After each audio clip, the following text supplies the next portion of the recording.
from the Leporto mine in the Katanga. Of course, this mine came to fame with the costs of chrysocolla after perhaps malachite, after perhaps azurite, possibility also after barite. Here from this deposit we have a pretty solid matrix of malachite. As you can see, underlying matrix is malachite. Running through this malachite matrix are veins of chrysocolla, various different colors, from almost a sea green going into a blue, and then in other sections over here in the crusts we have crystallization.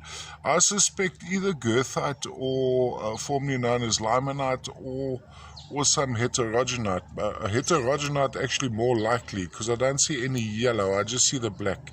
Now when I get these pieces, these are actually totally caked with a thick brown mud, a high iron content mud. Lovely vugs, and on closer inspection you'll actually see the core malachite has been outlined by a formation of chrysocolla in many cases. So definite, lots of underlying patterning, a great artistic aspect to these guys. Have a look there, a little island of malachite surrounded by the crust of the chrysocolla. From a display point of view, so looking from one side down, you have this effect.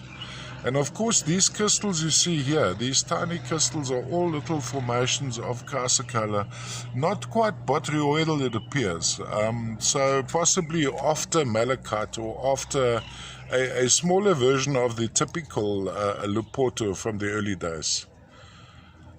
Note that mining, as it goes on, various pockets are discovered and various different formations appear as they go on. This section, of course, would be of great interest to the mine because the copper content is quite high, judging from the relative weight of the specimen.